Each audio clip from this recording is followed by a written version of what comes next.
Tetragrammaton.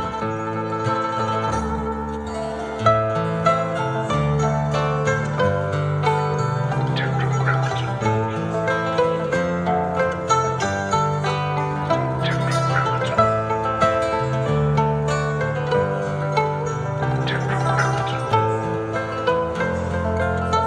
I love to write about people who do the wrong thing for the right reason. So I like to find a big topic, ideally one that I want to learn about, that has that moral gray area. It might be civilian privacy versus national security. It might be AI is going to save us or AI is going to kill us. It might be the future of human consciousness, whether learning about how our minds work is a good or a bad thing. And so for me, really, it's choosing a topic. And after that comes location. And last of all come the characters. Are there other topics floating around for potential future books?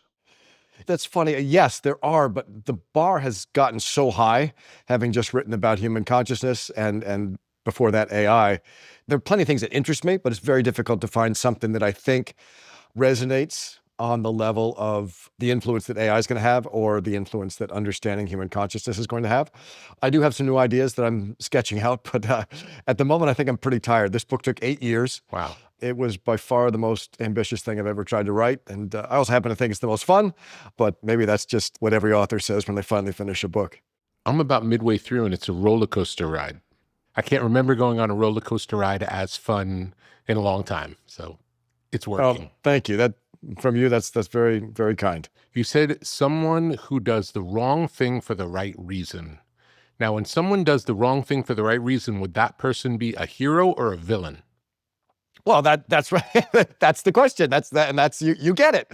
Those are the interesting villains. I wrote a book called Inferno, where somebody believed that overpopulation was going to kill us as a species and decided really the only thing to do was to stop overpopulation by cutting the population in half to a very creative way.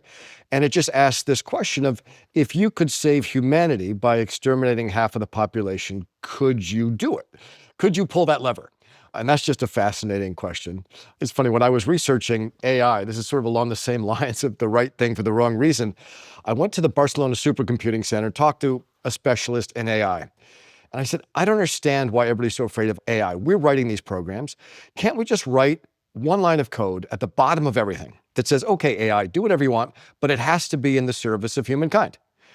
And this man sort of laughed. He almost patted me on the head like a child and said, well, it's a little bit more nuanced than that. Let me tell you what's going to happen if we add that line of code. And AI is going to take a look at all of the resources on the planet Earth and say, well, I see you have resources for about 4 billion people. You currently have about 8.5 billion people. Let me take care of that for you. And then that's when I kind of realized that I was approaching them from a very naive point of view, and that the problem really is nuanced and subtle and difficult. Where did you end up on AI personally after doing all the research? You know, the same place I come out with all technology. Humankind has never created a technology that we have not weaponized. Whether it was, controlling fire or the wheel or the computer, airplanes, like we've always found a way to use it as a weapon. And AI will be no different. There'll be people who use it for the wrong reasons. But I think the important thing to remember is that 99.9% of the usages of AI are going to be affirmative and positive and creative. They're going to let us communicate and solve really serious problems in the same way computers have. So I'm optimistic. The question is whether or not our humanity and our morality can keep pace with our technology. You've got technology advancing at an exponential rate because every piece of technology becomes a tool to create new technology. So you get this exponential growth. And, I kind of feel like our philosophy is more of a linear growth. And so you get this increasing divide, meaning, are we mature enough to use the tools that we're now creating? And that really is the race, I think. And, we'll see what happens. But in general, I think technology is an incredibly positive, productive phenomenon that we keep creating. Walk me through the 8 years of the book. What happened at the beginning of those 8 years? I had wanted to write a book about human consciousness, especially because, it is the lens through which we see reality. It's the lens through which we see ourselves. And the amazing thing to me about consciousness is we don't understand it. We, literally, scientists cannot agree on a definition. They don't want to talk about it, and they literally call it the C word. Like nobody wants to talk about it. And so what kind of really interested me was this notion that, okay, we have a theory of consciousness. It's called local consciousness. It is that all of your hopes and dreams and fears are the product of chemical processes in your brain. In fact, that is how it feels. That's how we're taught. And the feeling is that your brain creates consciousness. Well, that's great, except for the fact that there are an enormous number of anomalies and phenomena that we're outside what we would call normal, paranormal phenomena, things like sudden savant syndrome. A kid in Arizona gets hit in the head with a baseball, wakes up speaking Chinese. There is no way a baseball can impart all of the Mandarin language into somebody's head. So we just say, well, we don't know what that is. We're going to set that aside and not really think about it because it's very upsetting. You've got precognition, which has been observed and proven in a lab. You've got ESP, which has been observed and proven in laboratory settings. So it's funny, there was a time in human history when we believed the Earth was at the center of the solar system. That's how it felt to us. That's what we believed. That was our truth. And Copernicus comes along and says, that's fine, but there are a lot of anomalies. That this star is out of place. This planet's rising at the wrong moment. I think we need a new model. And he put the sun at the center, changed everything, and all of a sudden, all these anomalies disappeared. I personally believe, as do a lot of physicists, that we are at that exact moment in human history with respect to consciousness, that this model of local consciousness is eroding. There are so many anomalies that we simply can't explain them anymore. There's too much outside of normal. And the amazing thing is that the equivalent of placing the sun at the center is saying, well, maybe the brain doesn't create consciousness. Maybe it receives consciousness. And if we can make that leap intellectually, the amazing thing that happens is these anomalies evaporate, which would imply this is a much more accurate model. And I personally believe that within 10 years, that's the way we will see consciousness. And what's exciting about that is that it has enormous implications, not only for how we live our lives, but also for the nature of death. And you asked about the beginning of this book. I started writing about consciousness, and right as I began this book, my mother passed away from a long illness. And it was really in that moment that I started wondering about the relationship between consciousness and death, and asking the question, what happens when we die? And that really became the crux of this search for non-local consciousness.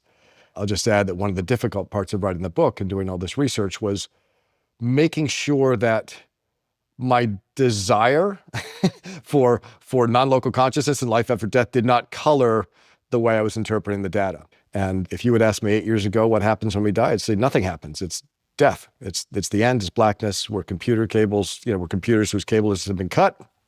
8 years later, having talked to noetic scientists, physicists, a lot of people who had near-death experiences, I've come out with a very different view of what happens when we die.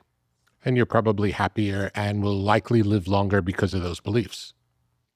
Well, it's quite possible. I mean, that's what the data says. I mean, you haven't gotten there in the book yet, but there's a point that Catherine Solomon, the noetic scientist, points out a lot of data that says, listen, our shared fear of death, the fact that we all fear death, no matter where we are in the world, that is the catalyst for a lot of bad behavior. Things like really not caring about the environment, or nationalism, materialism, all these senses like, well, I have to gather everything I have as quickly as I can because it's all going to end.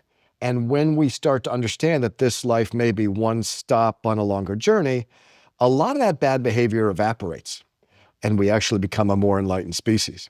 And I should add that my change of heart on this topic, or change of mind, is I did not have a religious experience. I had no paranormal experience. My mother didn't talk to me. I had no brilliant flash of lights. This was all based on the science. Why do you think the powers that be are so resistant to the idea of a new paradigm? Because we always are. I wrote this book called the Da Vinci Code that just quietly said, like, hey, what if Jesus isn't literally the Son of God? What if he's just a great guy with a lot of super ideas? It rubs people the wrong way when what you have believed for generations is questioned.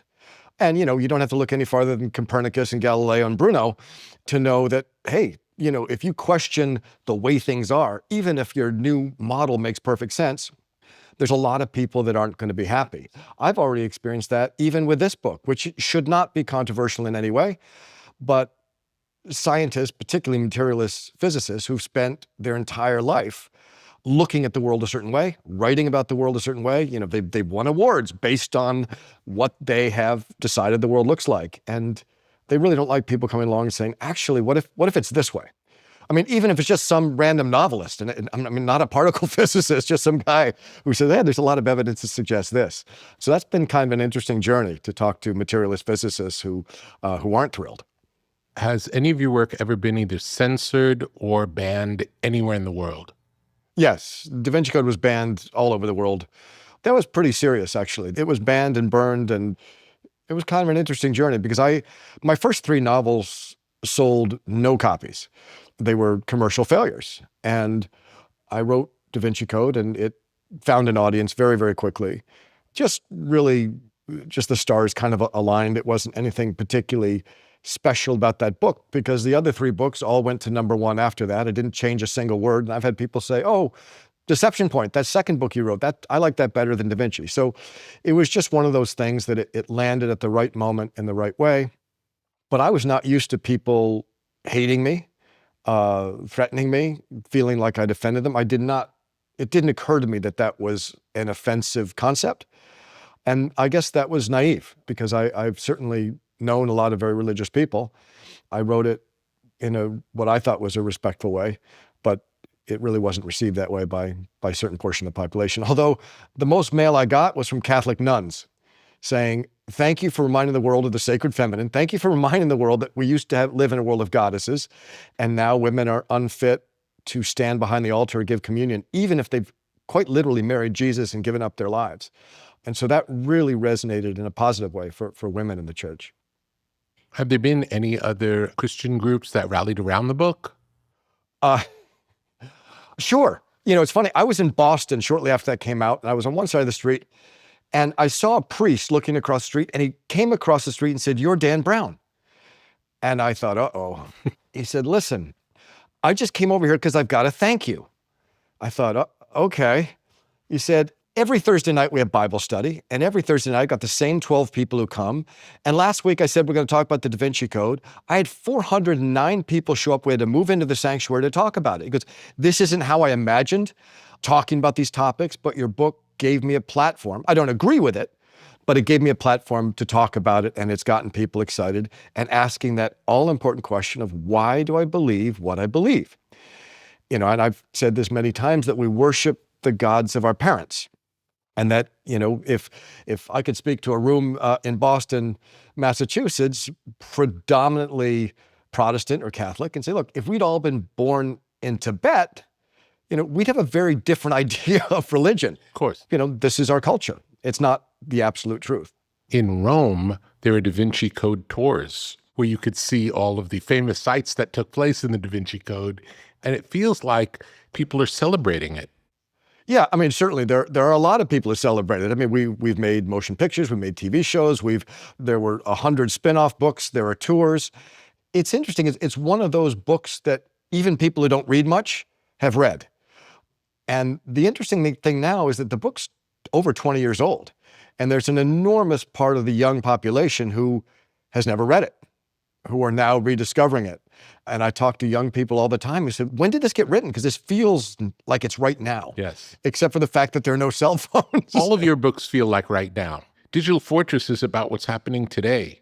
Every one of them feels current. Yeah, I was talking to my publisher when I turned in this new novel, The Secret Secrets, and he handed the manuscript to a scientist to read. And the person said, the word he used was prescient. It definitely isn't prescient. It's written about what's happening beneath the surface right now in consciousness. It's absolutely happening. There's, all of the experiments and things in the book are real, and they've all happened. And just because they haven't happened in a wide-scale public way doesn't mean that this isn't happening. And it really is happening very quickly. Because you're writing fiction, you could make up whatever you want. So why do you decide to always have all of both the places, every scientific discovery, every experiment, all of them are real. Why do you make that choice? I should answer that by telling you that I don't read fiction. I read all the time, but I only read nonfiction. I like to learn, and I really feel like the fiction I would want to read is fiction that informs me about something in the real world. And as you know better than anyone, when you're a creative person, all you have to guide yourself is your taste. You write the novel you want to read, you mix the song you want to hear. It really is that simple. And so I write the kind of novel that I want to read, and then I just hope people share my taste. And you and I are fortunate in that people share our taste, and we're able to go on and do the next creative thing. So 8 years ago, you decided the new book's going to be about consciousness. Was there something that triggered that event? It's something I've been thinking about for a long time. I wrote a novel a while back called The Lost Symbol, in which Catherine Solomon, who's a character in this book, also appeared. And she is a noetic scientist, and she was sort of an ancillary character in that book. And I was writing about noetic science and consciousness as sort of a tangent for what the real plot was in that book. And I became so fascinated with what I was learning about consciousness that I thought, wow, consciousness has to be its own book. And I thought it was going to be the next book I wrote, but I just didn't know enough to write it. So I wrote another book. I said, it'll be my next book. I still didn't know enough, and I was reading all the time. And finally, 2 books later, I said, okay, I think I'm ready to write this. And the funny thing about taking 8 years to write a book in a world where technology moves as fast as it does is that you're just trying to outrace the clock.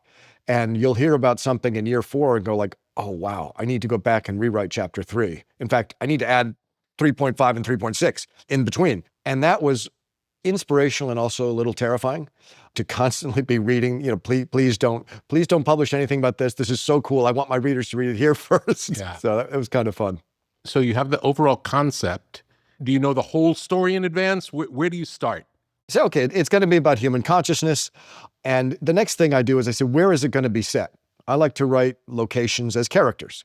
And really, as soon as it was going to be consciousness, I knew it had to be Prague. Prague is the mystical capital of the world and has been ever since Emperor Rudolph II invited all the mystics and alchemists and scryers and seers, said, I'll come to Prague, help me talk to the great beyond so I can be a great leader.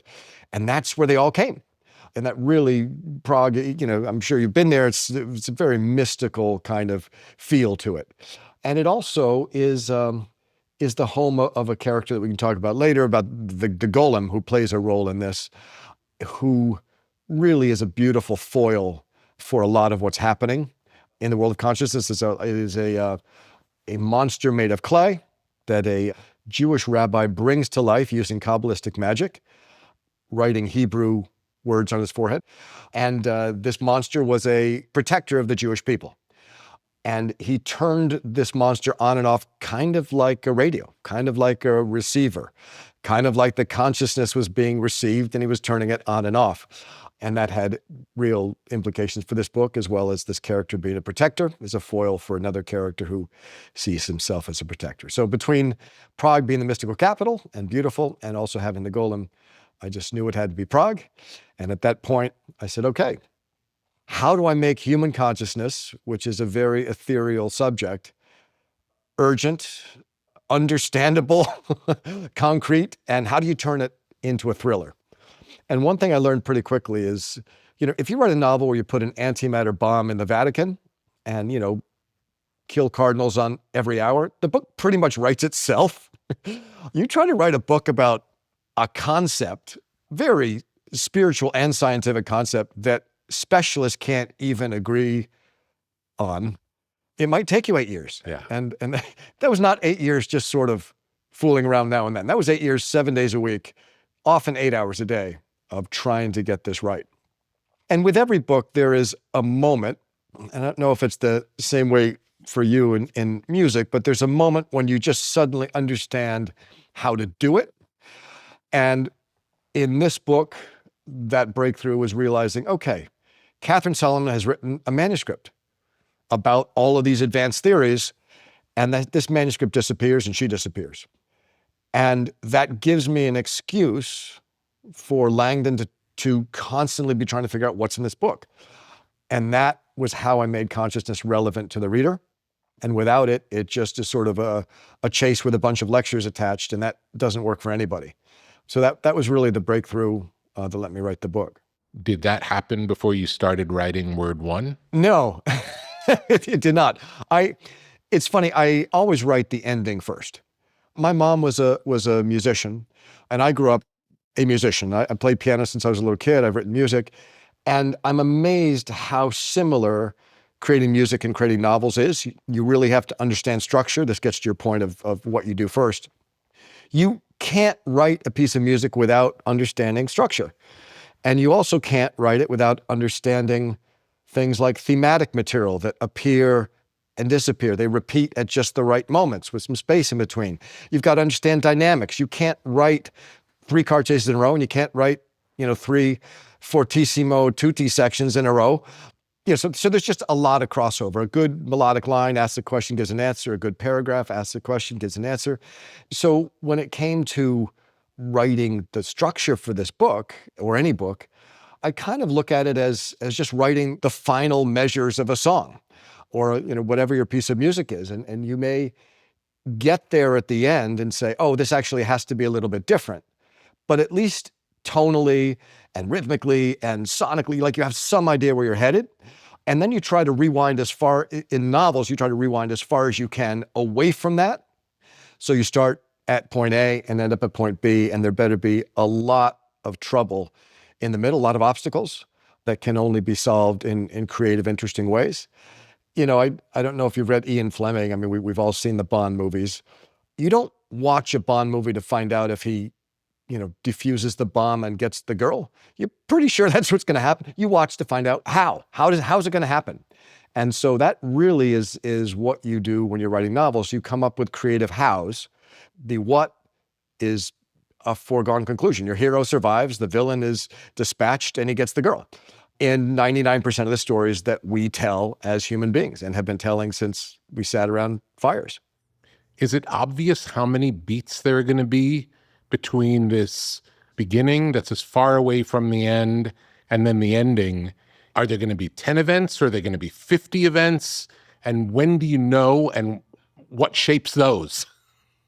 That's a great question. The answer is all you have is your taste. When people say, how long is the novel? You say it's as long as the ribbon is to tie up the package. Da Vinci Code was 130,000 words. This is almost 200,000 words. This was a bigger story, had more characters, and I will write too much and then trim back in that sort of way. It's easier to use the delete key than it is to create material that isn't there. Yeah. And oftentimes you think material is going to work, and in some ways it does work, but when you take it out, it's even better. So it really is a question of write too much and then just run a comb through it, and make sure that everything that's on the page serves the story and serves the reader. That is my job, to make the reader's experience seamless and make sure that everything that's on the page has to be there and isn't there because I randomly happen to think it's interesting. It has to serve the story. So much of today's life happens on the web. Squarespace is your home base for building your dream presence in an online world. Designing a website is easy, using one of Squarespace's best-in-class templates. With the built-in style kit, you can change fonts, imagery, margins, and menus, so your design will be perfectly tailored to your needs. Discover unbreakable creativity with Fluid Engine, a highly intuitive drag-and-drop editor. No coding or technical experience is required. Understand your site's performance with in-depth website analytics tools. Squarespace has everything you need to succeed online. Create a blog, monetize a newsletter, make a marketing portfolio, launch an online store. The Squarespace app helps you run your business from anywhere. Track inventory and connect with customers while you're on the go. Whether you're just starting out or already managing a successful brand, Squarespace makes it easy to create and customize a beautiful website. Visit squarespace.com/Tetra and get started today. Does having more characters make it easier or harder to write it? Much harder, actually, because they all have to be moving in parallel, and it's basically polyphony. It's harder to write polyphony than it is to write something that's homophonic. Everything has to make sense on its own, but it also has to make sense as part of the ensemble. And so I would say that is much harder. The more parts that you have, the more difficult it gets, but also the greater the payoff and the more dissonance you can have, which is fun, where you say, like, wait a minute, what do these two things have together? They're kind of clashing. I don't understand why they're in the same place, but I trust the writer, I trust the composer that this is going to make sense. I think describing it in that symphonic way really makes a lot of sense, and it helps me understand your work in a way I never understood it before. So much happens in such a short period of time, and that the only way that's possible is a lot of things are happening at the same time, and that's what happens in a symphony. Exactly. One of the reasons I parallel plot lines is for the reason that symphonic composers have different movements and different arrangements. You might hear a theme that's got everything in it, and then you go into something that's, wait, I just went from minor key to a major key, and this is all sort of soft and fun, and now I'm going back to this other thing. It's what makes huge pieces listenable because it's always changing. And nothing sounds better than a big section after a small section, and nothing sounds better than a small section after a big section. We like change. Yes. And that's why it's so nice to cut from a scary, basement in Prague to a glittering skyscraper in New York. It just feels like, okay, now I'm here. And in a minute, I'll be ready to go back there. But at the moment, I'm getting a little break. So once you decide Prague is where it's going to take place, do you physically go to Prague? Oh, yeah. How much time did you spend in Prague? I went maybe 4 or 5 times, a total of, a couple months maybe.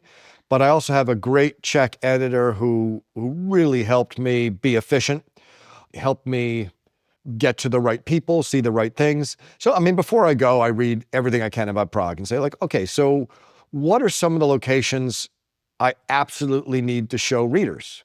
Well, Prague Castle is the biggest castle in the world. Well, we got to go there, obviously. And the dripstone wall, that is a location that people absolutely have to see. And so I might come up with a list of 8 or 9 of these must-have locations, and then I got to come up with excuses to use them. Why would anybody go to the dripstone wall and sit there? I won't give it away for you, but in one version of this book that was deleted, it became a place where there was a drop. A spy dropped something for another spy, and it didn't work, and I used it for something else. But it really is a question of saying, if this is the location, and location is a character, what are the character traits, the virtues and flaws that I need to reveal about this city? And you have a list, and you just sort of say, okay, there's Petrin Tower. There's a 2/3 scale model of the Eiffel Tower in Prague. Not many people know it's there. And it's kind of scary, especially for somebody who has claustrophobia like Langdon, because the elevator's tiny. And you go up there in the winter, and that thing moves in the wind. I said, okay, I don't know how I'm going to use it, but I'll figure it out. And that's kind of the second step, is to say, where are the tent poles as far as locations that are going to hold up this overarching canopy of a plot? Do you think of it in a cinematic way when you're describing it? Yeah, I do, actually. And when I'm there researching, I do take pictures and take videos, but mostly I write, because at the end of the day, that's how it's going to be experienced. And if you take a picture or video, you may forget that the streets smelled a certain way, or that there was this certain sound that you kept hearing, or whatever it was. And you really have to capture the essence in words while you were there, because that's how you are eventually going to have to convey it to the reader. I am a very visual person, and I write these books in a very specific and intentional way. Some people enjoy it, some people can't stand it. That's just the nature of the creative arts. But I do see things visually, and a lot of people said, like, wow, did you write these as movies? I said, no, absolutely not. It never occurred to me that there'd be movies. I was just literally trying to sell enough books to pay the rent, and just saying, well, this is the kind of book I like to read. Have you read Rupert Sheldrake's work? Some of it. I don't remember what. Okay, because he talks a lot about field of morphic resonance, which is where I can think something and you can be somewhere else on the planet and my thoughts somehow impact your Sure. life. I think he calls it entanglement, I think, and this notion that we resonate at the same frequency. We are, in fact, connected to the same channel, if you will, and can influence each other.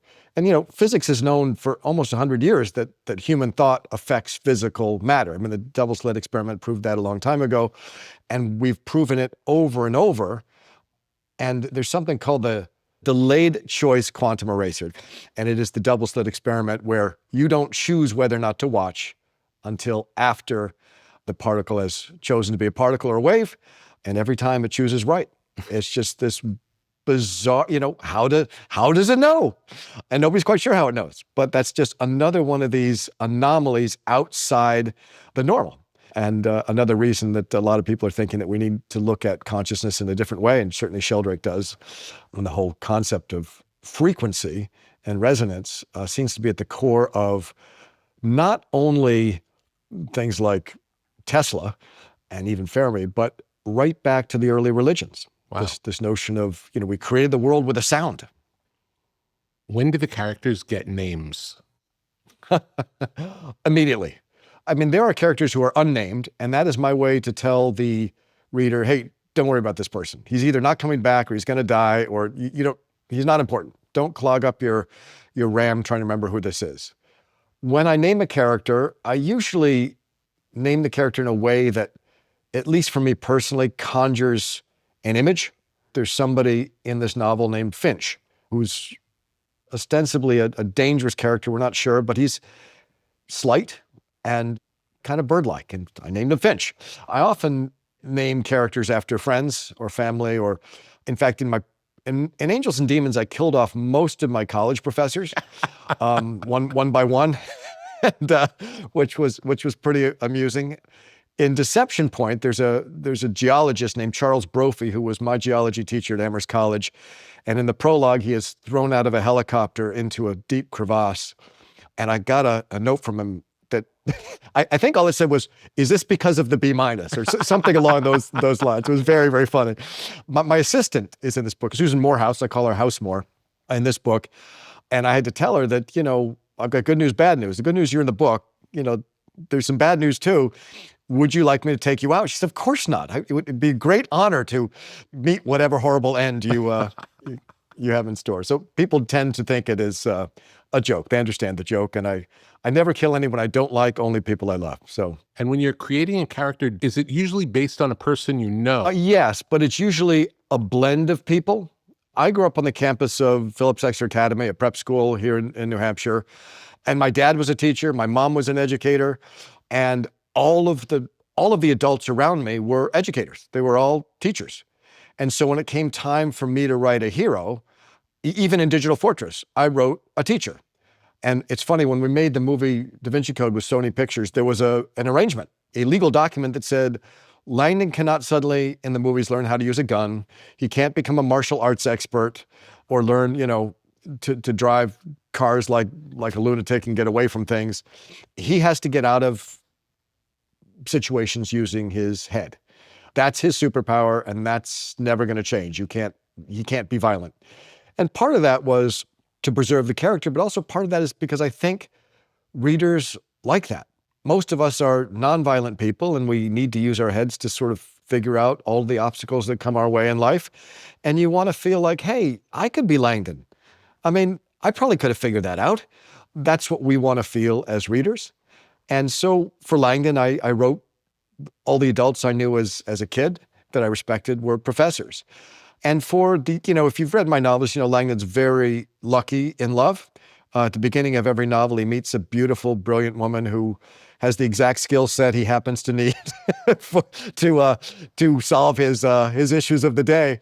And, those are based on strong women that I've met and known and am amazed by and am attracted to, and all those things that you need in a heroine, and when you read a story, you want to be attracted to the characters. You want to say like, wow, I like Langdon a lot. And I sure hope he gets this woman because this woman is amazing. It's his intellectual equal. And in fact, in this book, maybe even his intellectual best. So it's kind of an interesting dynamic to create these characters. I always write the villain first. That is because the villain defines the hero. And so I don't even get into who Langdon is in this book until I've fleshed out who the villain is, what he or she wants, and how he or she is going to challenge Langdon. I think that's a mistake a lot of young writers make, is they don't pay enough attention to the villain. And the villain really is the only thing that makes your hero heroic. Otherwise, he's just, resting on his laurels. Tell me about the research part of the project in general. Yeah, well, the first thing I do is I read a lot of books. In the case of this book, I had to read an enormous amount about human consciousness, such that I got to the point where I knew what questions to ask specialists. I generally read first, and then I get connected to people who are specialists in the field, and I talk to them with questions that are phrased in ways that make them give me their personal experience and their personal beliefs, because that really is where you learn the good stuff. When you're talking to people, and I'm always amazed, people who've studied a certain field are very, very eager to talk about it. It's exciting to them to talk about what they do. When I wrote Deception Point, I called Martin O'Jeffries up at the University of Fairbanks, Alaska, the world's foremost glaciologist. And he talked to me for 2 hours about ice. Wow. And I thought like, okay, this guy likes ice. And so that really is the next step of the research, to find people who can make the subject come alive and make the subject clearer to me. And then from there, I'll read more, I'll interview more. And all the research doesn't take place right at the beginning. That's the bulk of it to get me started. But really all the way through, I end up having to do much more research. You may create the structure of the book, but you may not know exactly what is going to happen in the middle. I sort of equate, if you're building a house, you lay the foundation, that pretty much has to stay. But as it goes up, you may say, oh, I thought there was going to be a wall here, but if we take it out, this room is much better. It's sort of like that. And at some point in the process, you may say, you know what? I just learned about this new thing that just happened a month ago. I've got to include it, which means I've got to do a lot more research. And I talked to this guy 2 years ago who may be able to connect me to somebody who could tell me about this. It's that sort of sleuthing process. And it's a whole lot of fun. And it's important also that your research does not become procrastination, especially when you're traveling to exotic places saying, well, I can't possibly write this conversation between Langdon and Catherine until I've had a couple meals in the restaurant that they're eating in, and that sort of thing. At some point, just write the scene, enough.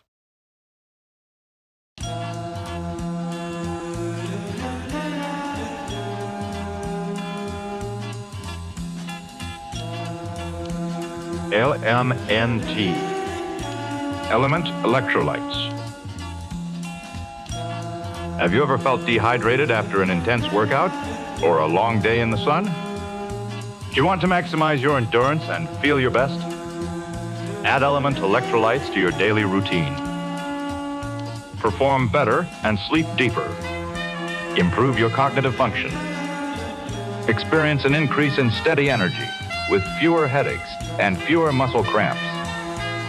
Element electrolytes. Drink it in the sauna. Refreshing flavors include grapefruit, citrus, watermelon, and chocolate salt. Formulated with the perfect balance of sodium, potassium, and magnesium to keep you hydrated and energized throughout the day. These minerals help conduct the electricity that powers your nervous system so you can perform at your very best. Element electrolytes are sugar-free, keto-friendly, and great tasting. Minerals are the stuff of life. So visit drinklmnt.com/tetra and stay salty with Element Electrolytes. LMNT.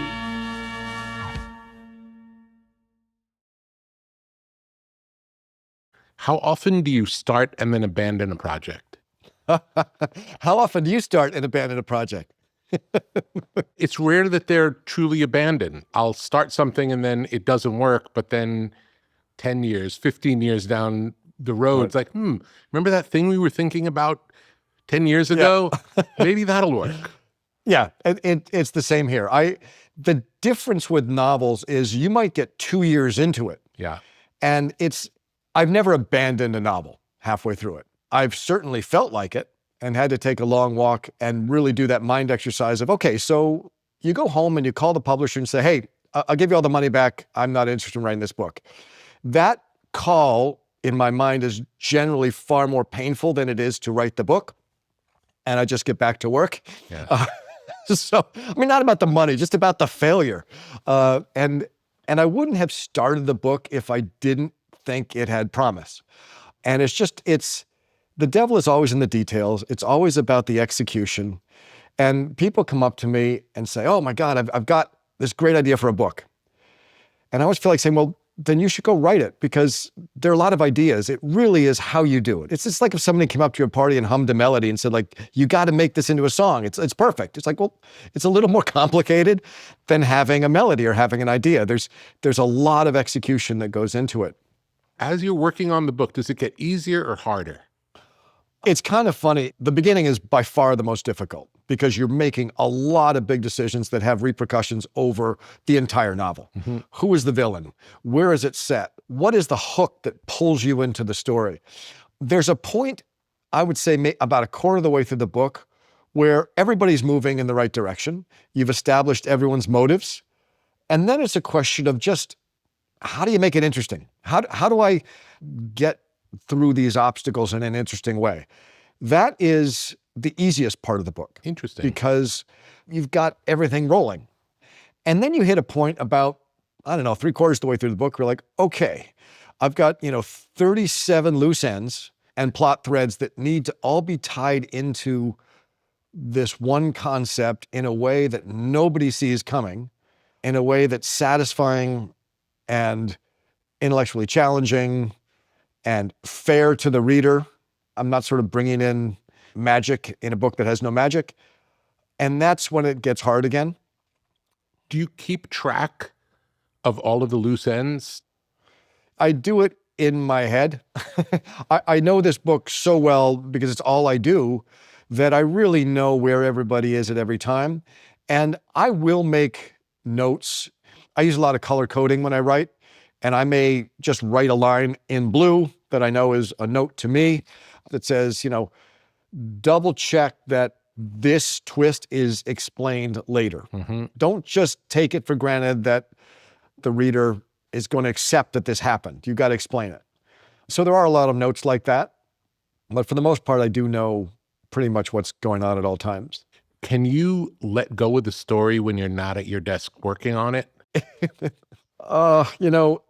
I do write every day. That's the first thing I'll say. I found that I can keep rolling the boulder up the hill through a single sleep cycle. I can wake up the next day and know where I am. A couple of sleep cycles starts to get tough. And if I take a week and doing something else, I've got to sort of read everything I've written and say, like, okay, so it's about Langdon and where is he? He's in Prague. Okay. So I do write every day. I've become pretty good at compartmentalizing. I work every day at 4 a.m. That's when I get up. Really? Even as a little kid, I got up early and I came down and I did the puzzles in the paper and really liked my alone time. So I wake up at 4, I don't set an alarm, and I lie there thinking I really should get more sleep, but I'm just ready to go. So, okay, I guess we're going to work. And I go straight to work without checking the news or checking email or anything like that. And I do that because when you wake up from your second REM cycle, you've been dreaming. And your brain is in that mode where it's creating something out of nothing. And I see you nodding. I know that you must have the same sensation that your mind can be in a creative state or a non-creative state. And so I really try to harness that creative state where your mind is creating pictures and stories out of nothing, go straight to my desk and I sit down, I start working.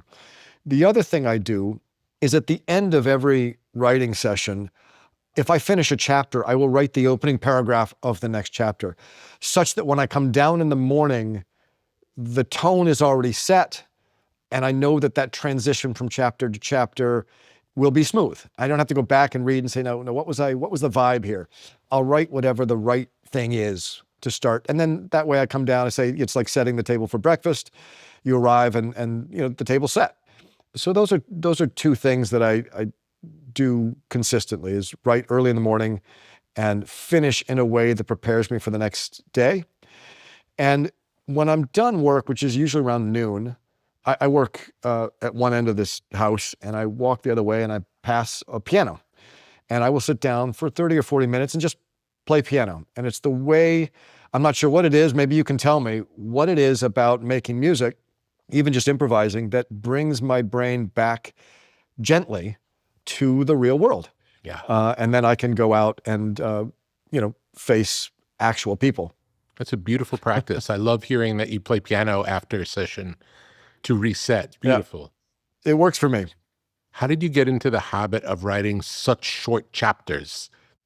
Yeah, I have always believed that my job as a writer is to respect the reader's time and to give them only what they need. And there is this sense of get in late and get out early. I don't know if there's a parallel in music, but I try to enter a scene as late as I possibly can. And the example is, you might start a chapter with somebody going like, what? That's ridiculous. Well, what's ridiculous? Hold on, and the reader immediately is playing catch up. And it's interesting. You want to know, as opposed to John and Bob were sitting there in a restaurant having a conversation, and Bob said this, and he said, well, that's ridiculous. So you cut off that first part and you start in a way that the reader's going to go, oh, wait, I got to read the next sentence to find out what happens. Yeah. What happened? What? And then ideally, you get out early. You get out of the scene as soon as you possibly can. And it creates this craving for more.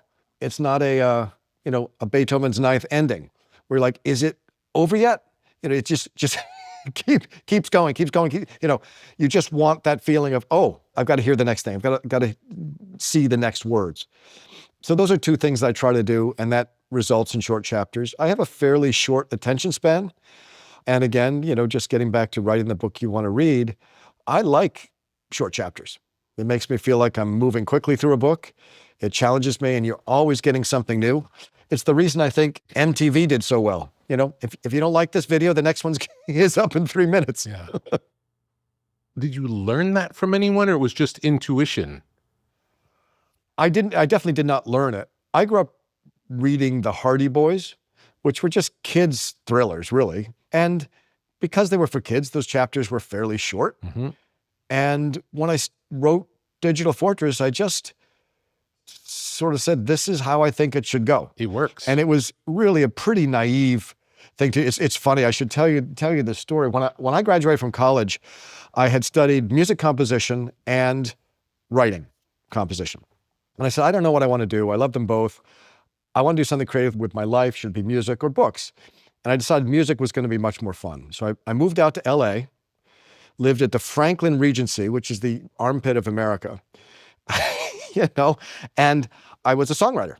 And I signed a production deal with a guy named Barry Fosman. I don't know if he was the British record producer of the year at that time. He had done Air Supply, and this is a long, long time ago. And we made a record that absolutely nobody liked.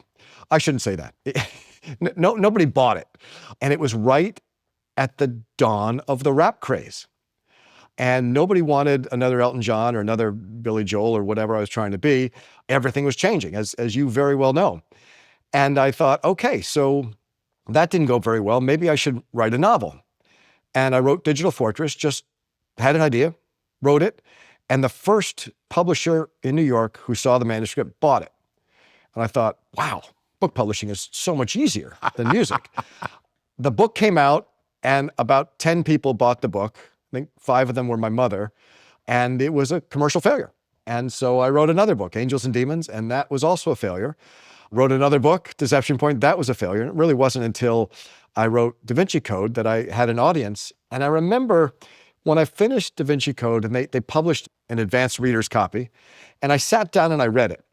And I thought, okay, if this doesn't work, then I'm going to do something else. Yeah. And I was fine with it. I loved teaching. I said, I'm going to go teach. I enjoy that. Because this is the book that I would want to read. And if nobody likes this, then they don't share my taste, and I really can't be doing this. So that was how close I came to not writing. Amazing. Yeah. And years later, I've gone back to music, and I've done a couple music projects, and I still play piano and write every day. And Great. It's just kind of in a hobby sense. And it's just, it's a beautiful release. I love them both. Any clues as to why the Da Vinci Code connected when Angels and Demons didn't? Yes, some of it was more than some of it. Almost all of it was the amount of support it got from the publisher. I got caught up in some politics at my publisher that had Angels and Demons Deception Point, where the person who bought them was fired, and the new person came in and put no money behind them and barely published them. Like just very few copies, just enough for libraries. Nobody knew about those books. I see. And I changed publishers and went to Doubleday at Random House. And I'll get in trouble for telling the story. I don't know if I've ever said it publicly, but my previous publisher, I presented a 100-page outline for the Da Vinci Code, 100-page outline, including everything. I mean, it was the novel, basically, and a very humble letter. I found it recently and thought, I would love to publish this. Very humble letter saying, look, I'm not asking for the world. I just need enough to live for a year and a half to write this book. And I'm going to need $100,000 to live for a year and a half or two to write this book. And they just said, who do you think you are? You've sold no copies. Yeah. The answer is no. So I went to a different publisher. And by that time, I had about 100 pages, and I gave them 100 pages, and they just said, this is going to be huge. We love this. We just sat around a boardroom table, with 12 people who never agree on anything, and they all agreed this is going to be a popular book. And so when it came out, it got an enormous amount of support. And I had finished the book, and I had gone down to Costa Rica, and I was working on my next book, and my agent called and said, you got to come back because Random House wants to put you on tour before the book comes out. I said, I don't understand. I've never been on book tour. I don't know what you're talking about. They said, all the booksellers love the book. They just want to know you're not a jerk. So you've got to go around and meet all the booksellers and just prove you're a nice guy. I thought, okay, well, I'll do what I can. And went on tour and met all the booksellers. And by that time realized it was going to be a big success. And it wasn't just about that. There was also a real distrust of the Catholic Church at that point. And it was just by luck. It wasn't designed in any way, but there was a lot of scandal, a lot of lawsuits, a lot of real ugliness. There'd been a couple archaeological discoveries that cast some doubt on a few things that were kind of important to the church. And the book came out, and the Vatican, they just sent out a message to every single Catholic church saying, tell your parishioners not to read this book. Wow. And, it was, and like literally in my hometown, I drove through my town, in front of the Catholic church, they had a big sign that usually says, masses this week. It said, the Da Vinci Code is all lies, don't read it. Wow. And I remember calling my publisher and saying, I'm heartbroken. He goes, are you kidding? Let's hope that's everywhere. I said, and that really was it. And my publisher, Steve Rubin, by the way, at Random House, said that all the other publishers called him and said, how are you getting the Vatican to do your publicity? Because they put me on trial. Literally, they put me on trial in Vatican City in absentia and found me guilty of crimes against Jesus or something. And so it was a giant news story everywhere. And the feeling was, well, why is the church so worried about this? And then ABC did a big special with Elizabeth Vargas where they did a lot of research and said, actually, this all looks like it's accurate. And there's a lot here that doesn't make sense in the original story of Jesus. And there are gospels that weren't in the Bible, that were taken out, that show Jesus in a much more human light. But the people who really enjoyed the book or were challenged by the book came to me and said, the message was usually the same. Just the story you tell of Jesus makes more sense to me than the story I learned in church. Yeah. It was just that simple. And some people say to me, I'm a rational, open-minded person, and this just makes more sense. And it doesn't undermine the beauty of Jesus's message. It just is a slightly different history that says, hey, he may have been in love and had a child, which is, fairly normal thing for people to do. It's an amazing story. I didn't know any of that. Yeah, it was a strange time, a real change for me. Yeah. From having, had no success and being anonymous to suddenly being, on the cover of major magazines and talking to major press outlets and having a lot of people pretty upset with me. Yeah. There were places I could not travel, including Vatican City. Wow. When we made Angels and Demons, some of it was filmed in Vatican City. Actually, not in Vatican City, but in churches that were owned by the Vatican, which are technically Vatican property. And literally, I had to wait outside the church because they were afraid if I stepped in, I might be detained. Amazing. Yeah. Yeah, they were crazy times. Also, what's interesting about it is it shows you it's not purely about what's written, because after the Da Vinci Code, earlier books which were not successful all became wildly successful. They did. And it's really about, it's just about, I think, the way I tell a story is a little bit different. And there are people who just like stories that are told that way. They share my taste. Yeah. Everything has to reach a critical mass. You know, in your world, you know, there used to be, you know, used to do anything to get on the radio just because you needed a certain number of people to hear the song. And once you got that number of people, if the song was good enough, people say like, oh my God, play that again. And you're off and running. I had never reached critical mass with any of these books. Not enough eyeballs had seen these books to get over that hump where word of mouth starts carrying things. And really the only thing that's going to sell books in any sort of real way is word of mouth. You can advertise all you want. You're not going to buy the book until your best friend calls and says, oh my God, I just read the greatest book. Would you say that all the books are written with a formula? Is that a good or bad way to look at it? Well, I'm not sure. I mean, I've had people say, your books are so formulaic. I'm like, oh, I wish they were, because I could write them a lot faster. Yeah.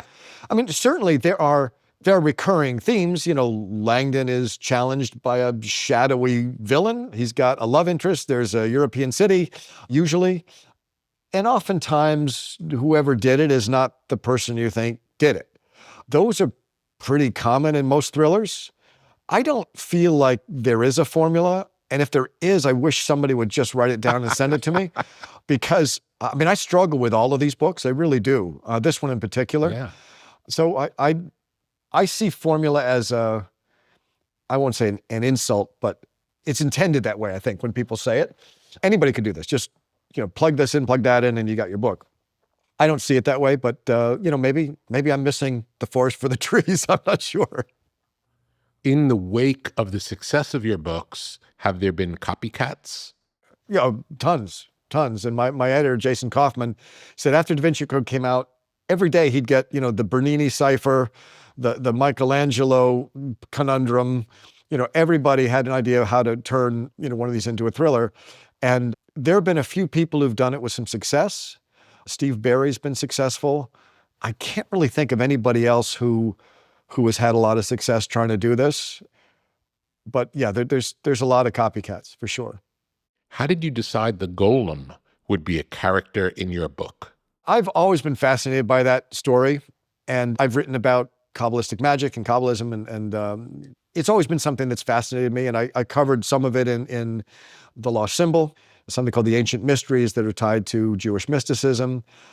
So when I knew it was going to be in Prague, the first thing that jumped to mind was the golem, and it was really then that I realized, wait a minute, this is a story about non-local consciousness, that the golem is being turned on and off. He's receiving this consciousness from somewhere. It's being infused in this pile of clay.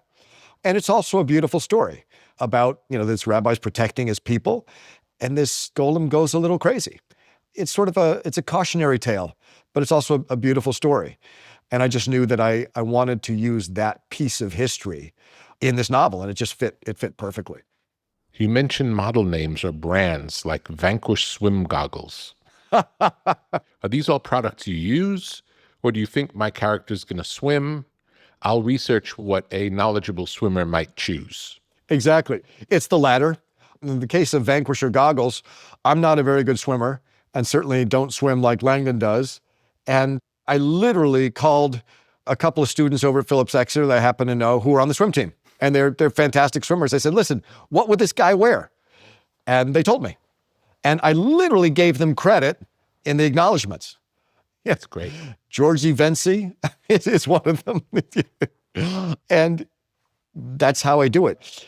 At the beginning of Origin, there's a billionaire technologist in the opening sequence, and I just wanted to show that he threw money around. I literally typed in the internet, what is the most expensive suit you can buy?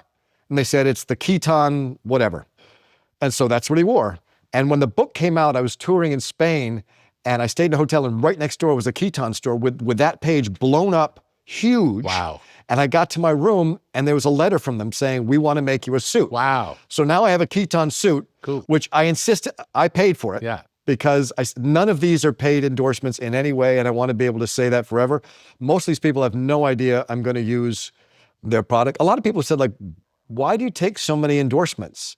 You use so many brands. I said, first of all, I take no endorsements. I use brands because we all use brands, and it says something about who you are, what you wear, what you drive, what you know.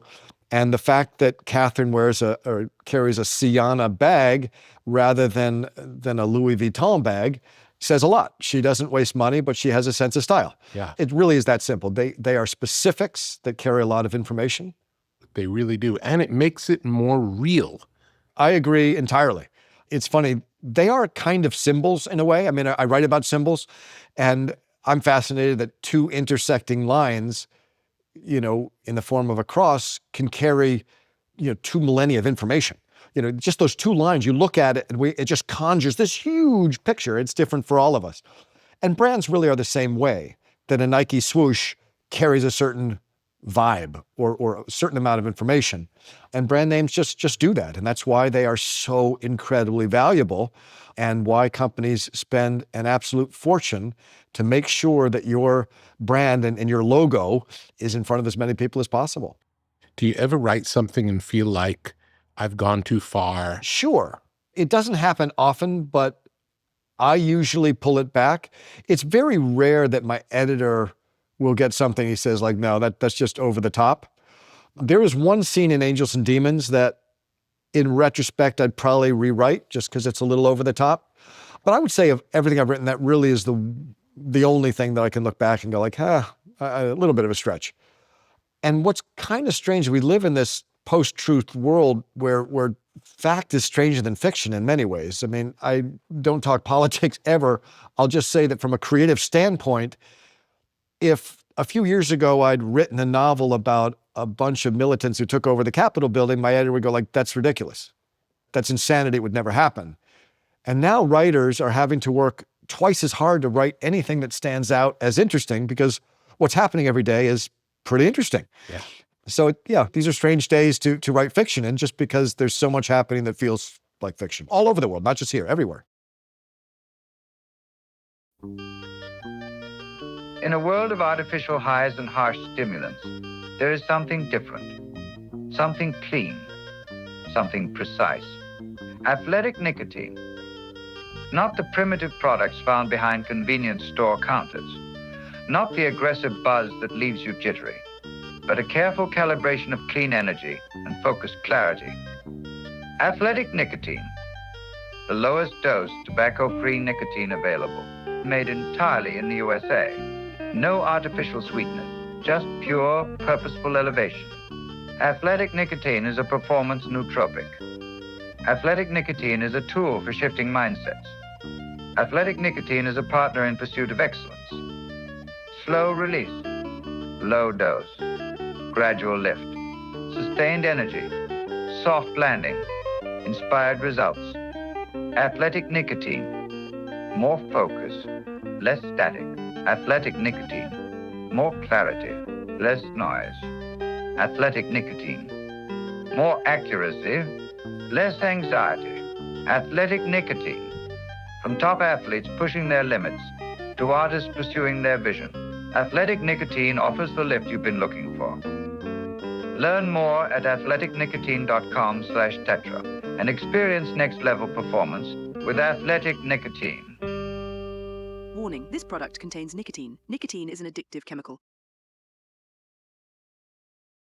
Tell me about your relationship with your editor. How does that work?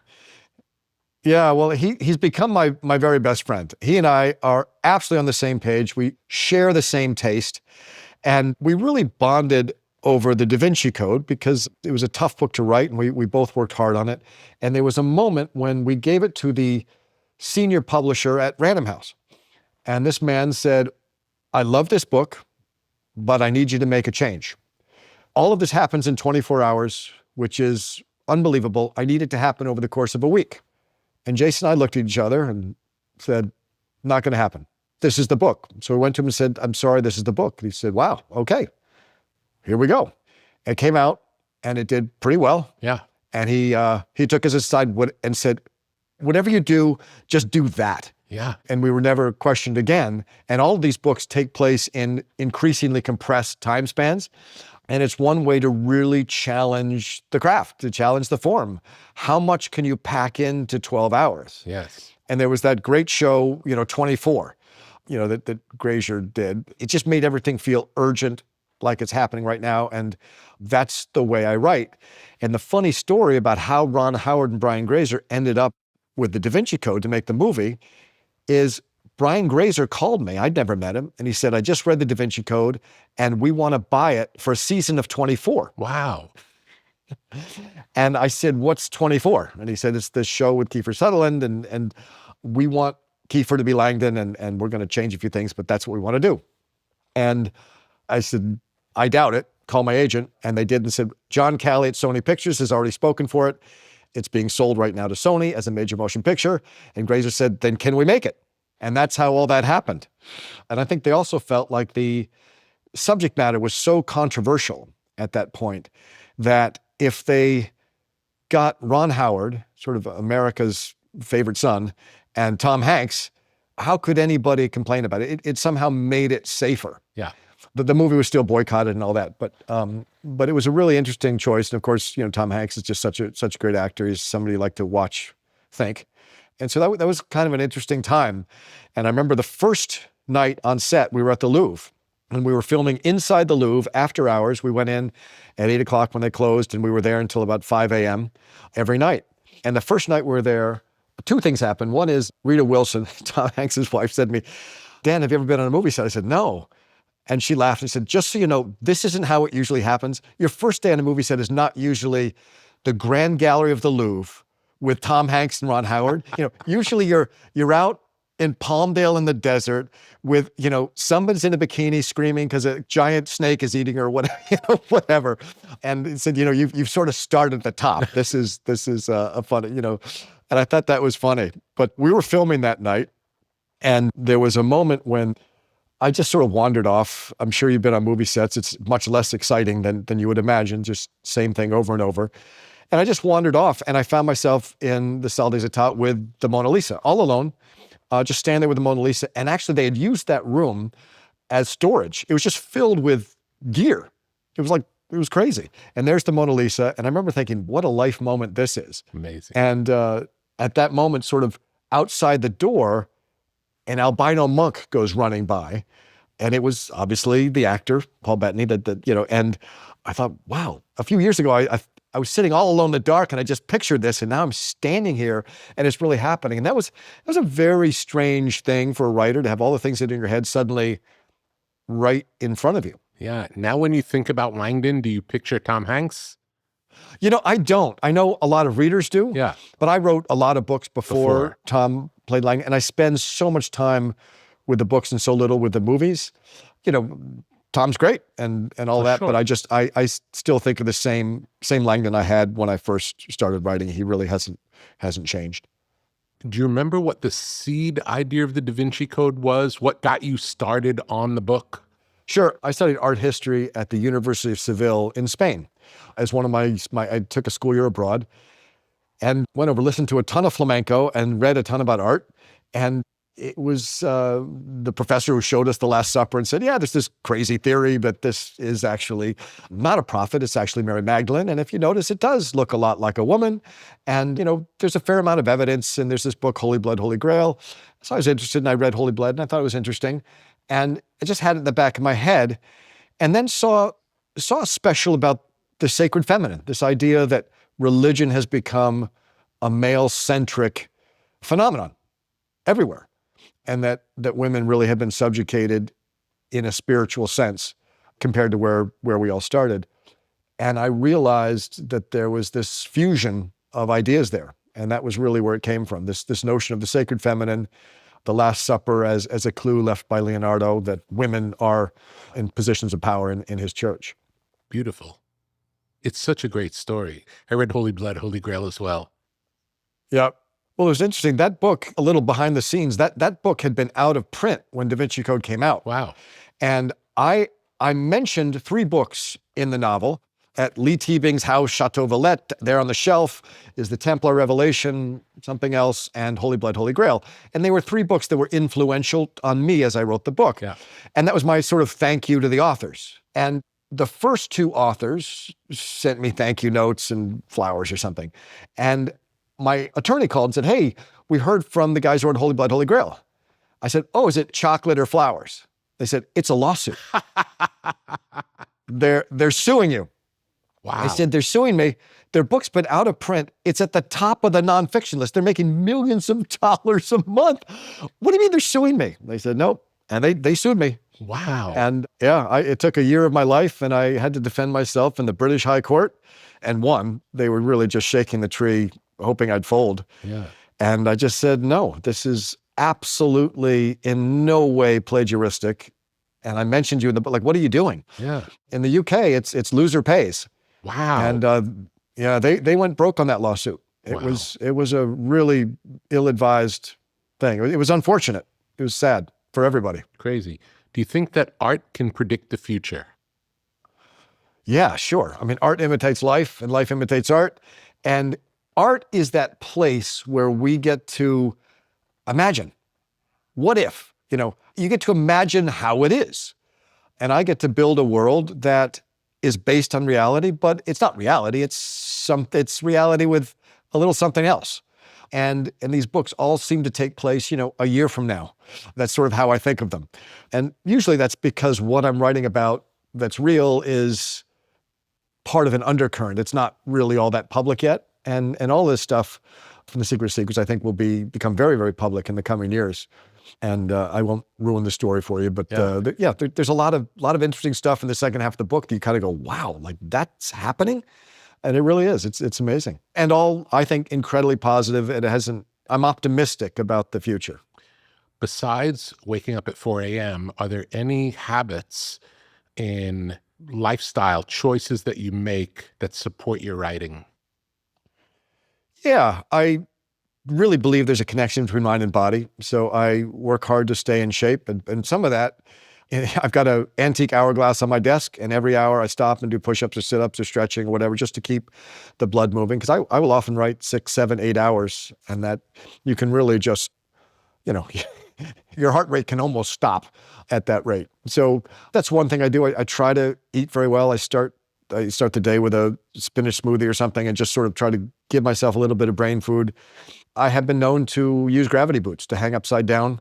I did that a lot when I wrote Angels and Demons, which has a lot of ambigrams that are things that are visible upside down, and they read the same way. And that, people say that's kind of strange. It's, from a physiology standpoint, it does 2 things that are pretty important. One, it separates your spine and sort of helps, the tissue between the discs absorb a lot of fluid. And if you sit a lot, that's helpful. But more importantly, it takes a ton of oxygen to your brain. And aside from that, you're seeing your environment from a totally different perspective. And that is just a recurring theme in these books, that when you see something from a new perspective, it's actually a new thing. It looks totally different. And you can often solve problems just by looking at it from a different angle. Hanging upside down and sort of studying my surroundings is one way I just try to train my brain to look at things from every angle.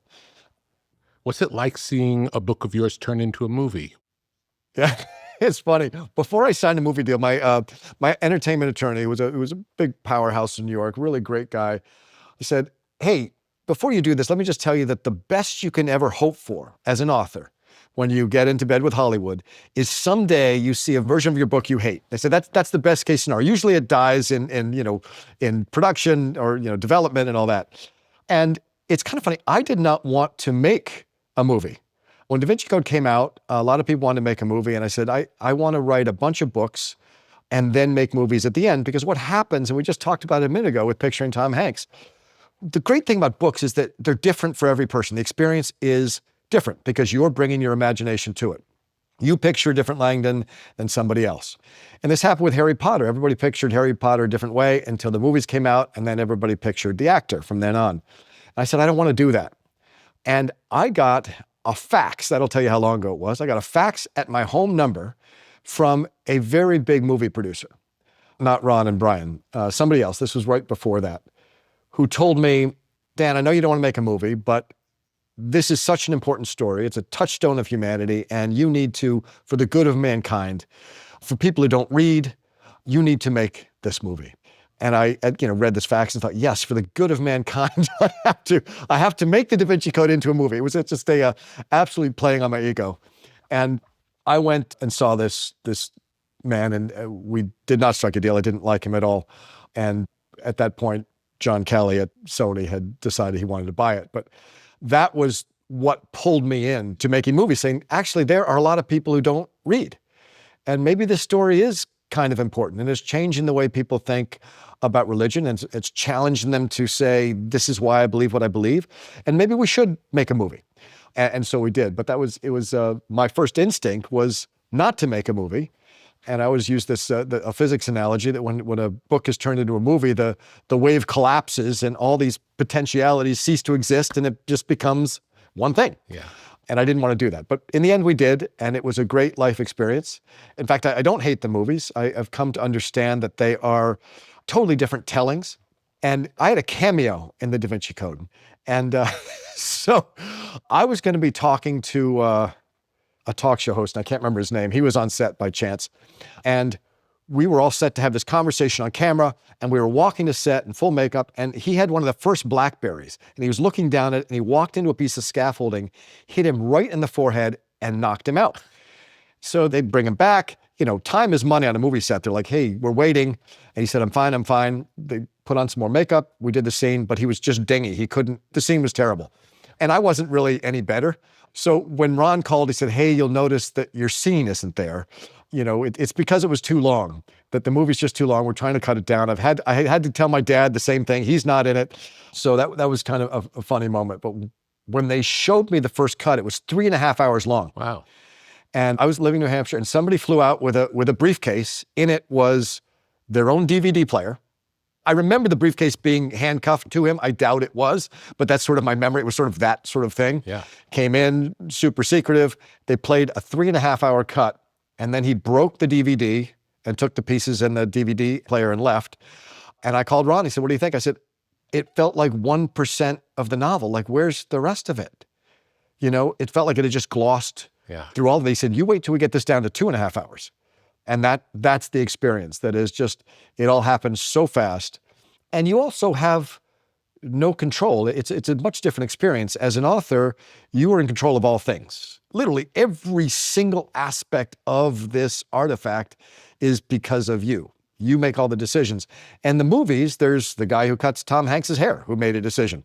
There's, Jean Reno who decided how to deliver the line, it's a scar on the face of Paris, which is one of my favorite lines. And I didn't like how he delivered it. Yeah. You're not going to tell Jean Reno how to deliver a line about his own city. Of course. Any more than you're going to tell Tom Hanks how to act or Ron Howard how to direct. And so you learn quickly that you're a tourist, really, on set. And these guys were great. And they made me feel relevant, whether or not I was. But it was a very fun life experience to watch all that come to life. And I imagine more people read the book after the movie. Yeah, most likely. That's generally the effect. It reaches a different audience, and people say, "Oh, that's what that's about. Maybe I'll read that." Yeah. They say that when you put your book into the movies, it's sort of like sending your child off to college. When they come back, you just kind of hope you recognize them on some level. Yeah. So, and that was the experience. But it was a really positive experience, and I know that. One thing I did learn is how hard people in the movies work to create what they create. And seeing what it took to make the Da Vinci Code, I am much more forgiving of movies that I don't think are any good. The fact that you even got this made is remarkable. Yeah. And the fact that there's scenes that work. Maybe the whole thing doesn't hold together as well as, somebody might wish it did, but, it's an impressive phenomenon to see all of these creative people in all these fields come together with this singular goal. And the thing that really struck me was at the end of a day, and it's about $1 million a day to film a giant movie in the Louvre. At the end of the day, there was a truck with 2 security guards in it and an escort that drove the film, we did this on film, down to a developing lab somewhere in the south of France to have it developed. And I realized all these people came together and all we have is this one reel. Yeah. We just have this reel, like that's it. That's all we have after this whole day. And it was just sort of, wow, I hope it goes okay. That, that the developers don't screw this up because, That's it. Yeah, exactly. In Angels and Demons, it was, among other things, about the Illuminati. Through making it, did you ever get to meet any members of the Illuminati? I did not. The Illuminati is kind of a catchphrase for, it can be everything from, the invisible college of days of yore to, the Bilderbergers or the, I don't know, there's just so many groups, or just a bunch of conspiracy theorists who believe that there's a, secret cabal running the world. And when I get asked about conspiracy theory, I always want to point out that conspiracy theory comes from the same place that religion comes from. The human mind despises chaos. We really much prefer that there's a reason. We don't like anything that's random. And when I was a kid, one of my friends died at 7 years old. I was 7, and this friend of mine died of leukemia. And I went to the church service, and the priest said, it's part of God's plan. And in a weird way, it made me feel better. It felt like it wasn't just random. I hate the plan, but if this was going to happen anyway, okay, I feel better about it.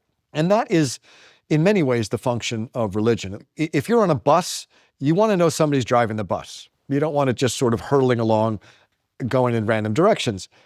And it's the same with conspiracy theory, that we like to think that things happen for a reason. We don't like to think that things are random. And so we come up with stories to explain whatever it is we don't understand. And we've been doing it since the beginning of time. We don't understand why the sun rises. Well, there's this guy named Helios in a chariot, and he's riding across the sky. That's what's happening. Trust me. And you go like, oh, okay, now I feel better. I understand what's happening. Do you have a spiritual practice? I do. I've been a meditator, a TM meditator for many years. And I don't want to say I'm religious about that, but the term, yeah. I am consistent with that. I don't have a place in my life for organized religion. And I've just grown away from that. I grew up very, very religious. And at some point, had learned about Adam and Eve and Genesis, and ended up at the Boston Museum of Science and heard all about evolution and the Big Bang, and asked my priest, hey, which story is true? And the answer I got was, nice boys don't ask that question. So that was not the answer I really needed to hear.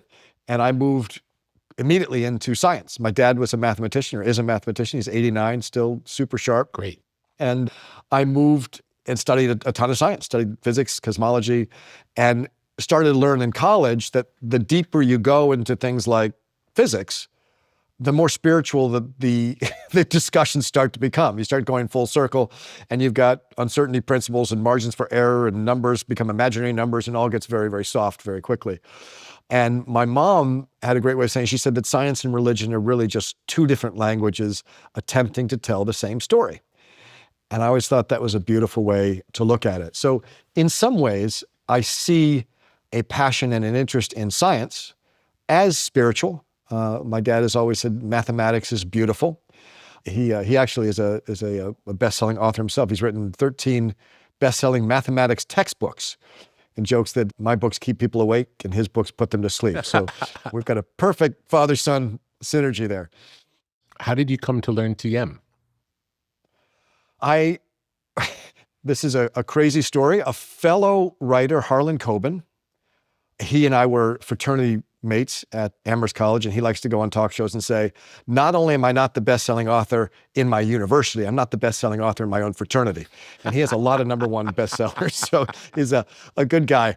I was golfing with Harlan, and he said, I practiced TM with this guy named Bob Roth in New York City. And I said, I've tried to meditate, and I can't do it. And they laughed and said, just go see this guy. So I went to New York for a week and studied with this guy named Bob Roth and found out, wow, meditation is not only easier than I thought, but it is exceptionally rewarding. And this sensation that you get when you're not meditating is that level of calm is right there anytime I need it. I can just reach out and grab it. And so even when you're not meditating, it creates a level of calm in my life that I really like. I will add, I used to practice in the morning before I wrote, and it really disrupted the writing process. It is the opposite of what you want to do when you're being creative. It clears the mind, and I write from a place of not stress, but just creativity, just a lot happening in my head. Very interesting. So I meditate after. I meditate in the afternoons, Yeah. and have much better success with that. Beautiful. How would you say meditation has changed you? I would say overall, it has made me a calmer person, and in a weird way, has informed a lot of what I wrote about in this book.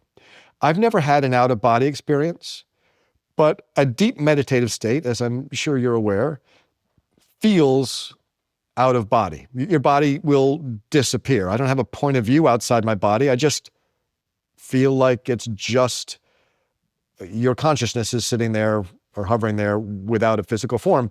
And having had that physical experience, to me, it helped me believe a lot of these people that I talk to who've had near-death experiences, out-of-body experiences, they say like, no, I was awake and thinking, but my body wasn't there. It's like, yeah, I've had that experience every day. And I've actually practiced trying to get outside my body, trying to have an experience outside my body. I've never been successful, but it's an interesting sensation. Do you pray?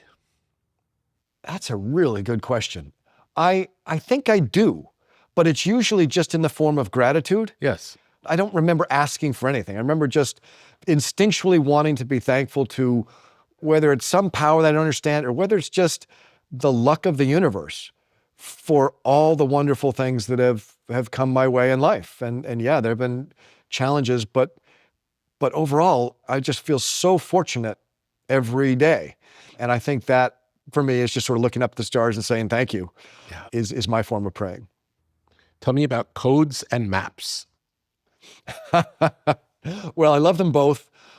My parents decided not to have a television when we grew up. No TV in the house. They wanted us to read books, learn music, and play games. And the games were often codes, puzzles, word games, math games. And so I grew up in a world where those sorts of things, codes and puzzles, were recreation. They were fun.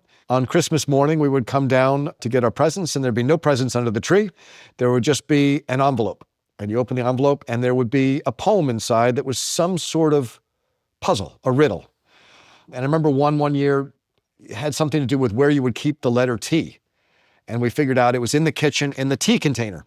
And you open it up and there's another code and blah, blah, blah. And so you would follow all of these codes and eventually find your presents somewhere. And that's where I fell in love with treasure hunts. And so these books, all of them on some level have elements of a treasure hunt.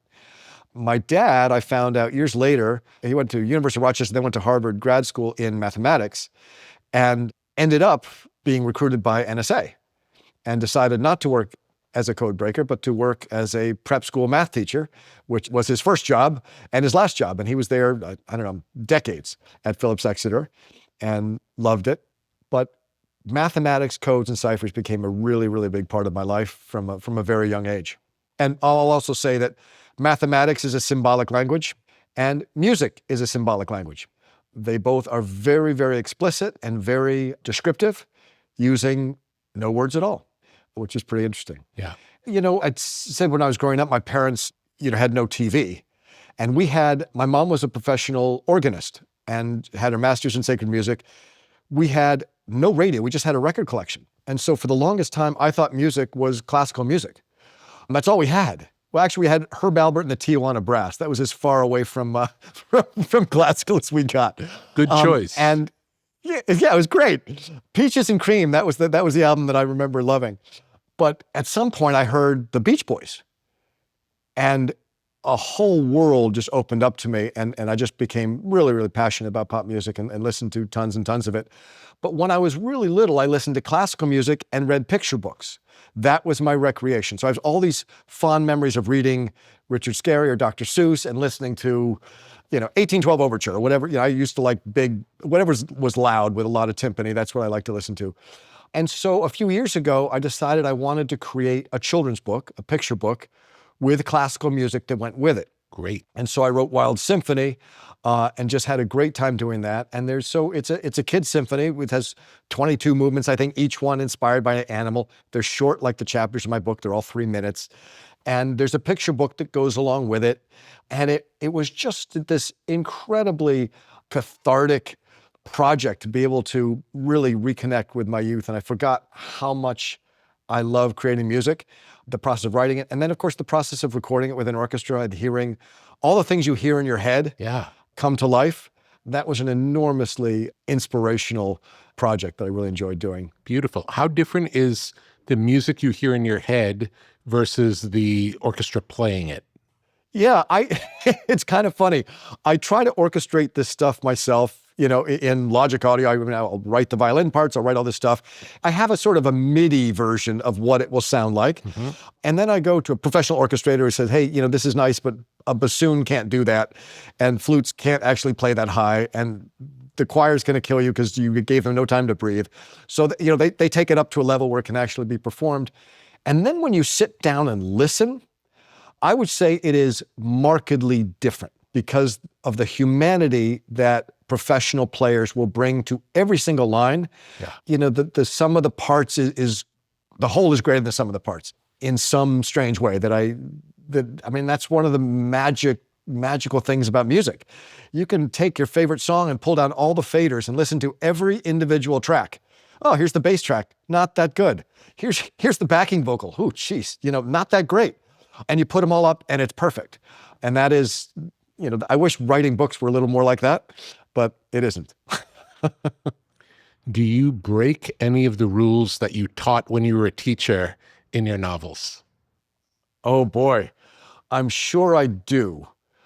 Actually, I did a masterclass for masterclass.com, and I remember they called and said, we want you to do this. I said, the only way I'll agree to do this is if I actually have content that would be helpful. I'm not going to do a masterclass that says, just stick with it, keep going, right from the heart. Mm-hmm. I said, give me a week. Let me see if I can come up with a curriculum. And I thought, wow, I've made so many mistakes along the way and learned so much that I actually could teach a masterclass in writing. And so I did. And it was a great experience to really start to catalog and understand all the things that you do instinctually at some point. But there's actually a rule that I'm following here. Let me just write that down and share that with other people. I would say that the one rule that I break now, when I was teaching English, which I did as I was, before I was writing, I was paying the bills as an English teacher. I told people to follow the action. You write what you know. And I said, pick something you know and write about it. Don't write about what you don't know. And these days, I say the exact opposite. I said, don't write what you know. Write what you want to know. And pick that thing that's fascinating to you. Go out and learn about it. And your passion for learning this will come through in your writing. You'll want to excite your reader about the things that are exciting you. And that has become my mantra. All these books are about something different. I didn't know anything about AI or, vector viruses or National Security Agency. All the things I've written about are things that interested me that I went out and learned about. And then when I wrote, my passion for learning about them came through in the writing. Beautiful. Tell me something you believe that most people don't believe. Wow. 8 years ago, I did not believe in life after death. I believe now that some element of our consciousness does survive the death of the body. I guess in simplest terms, I believe consciousness is non-local. Most people really don't believe that. Yeah. Tell me about your media diet. My media diet. Well, let's see. After all day writing and reading for research, I do not read for pleasure. I find pleasure in reading as research, but I do not read for pleasure. So I do any number of things at night. I mean, on an ideal night, I'll have friends over and we'll, have a, wonderful dinner out around the fire and just talk about life. Or I will consume streaming shows.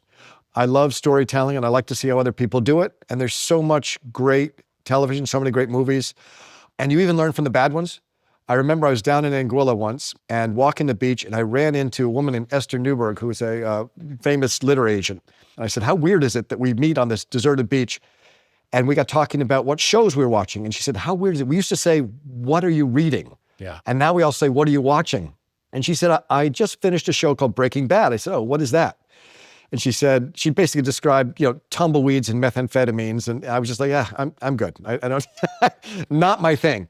She said, just see the first season. I said, I'm not going to see the first season. Watch the first episode. I said, Esther, I'm not going to watch the first episode. She said, watch the first 5 minutes. I said, okay, that I can do. I went home, watched the first 5 minutes, and 4 days later, I was on season 8 or whatever it was. Absolutely addicted. And I just thought that's a masterclass in creating suspense. Yeah. And it was that simple thing where, it's just 1 hour earlier. That's it. When you show a crazy situation that you can't imagine how anybody got into, and then say 1 hour earlier and show somebody in a very stable situation, you say, okay, all right, what happened? Yeah. I got to know. Got to know. And that is what we were talking about earlier, just sort of writing the ending and just rewinding to as far away as you can get. And then the reader just says, okay, tell me how you got there. Do you think of yourself as a storyteller or a writer?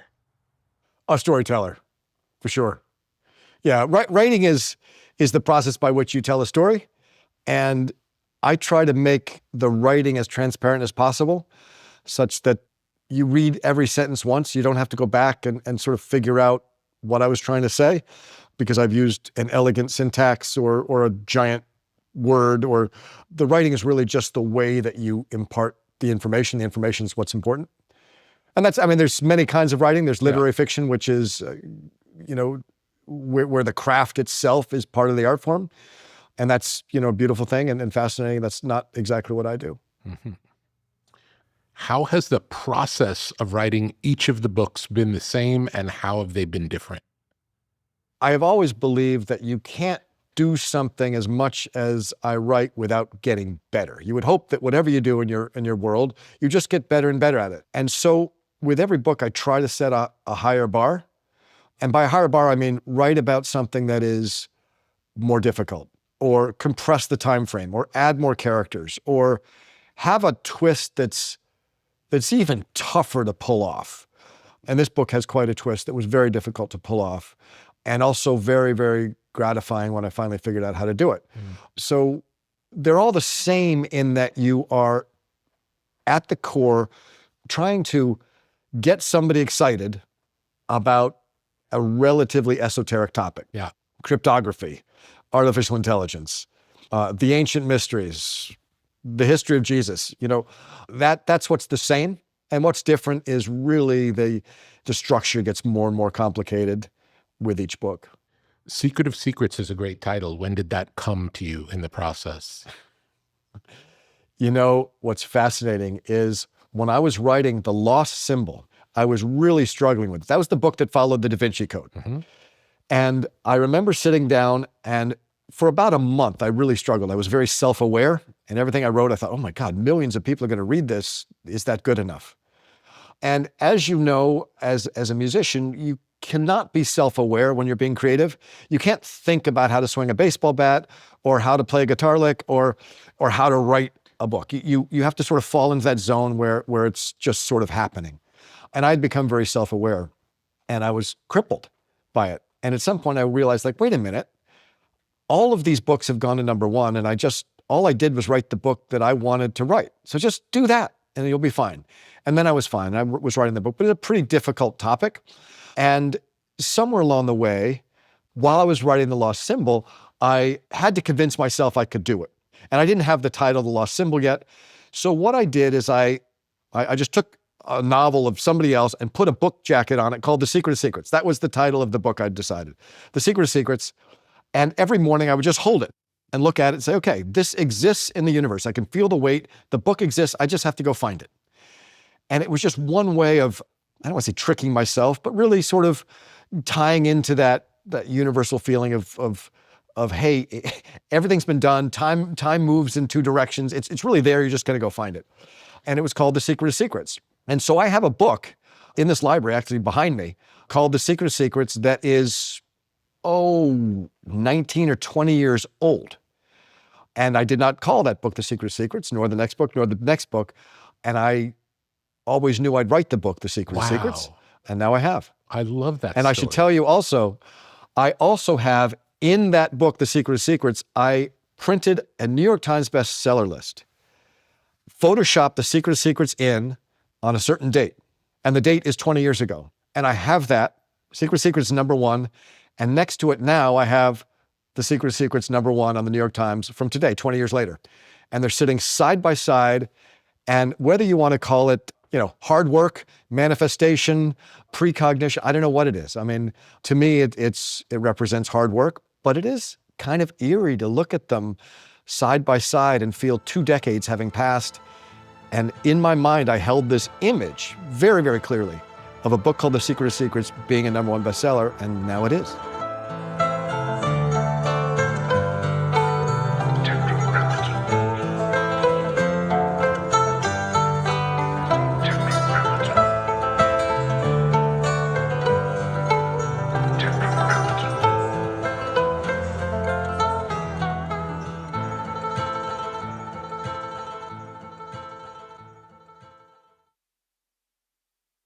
Tetragrammaton is a podcast. Tetragrammaton is a website. Tetragrammaton is a whole world of knowledge.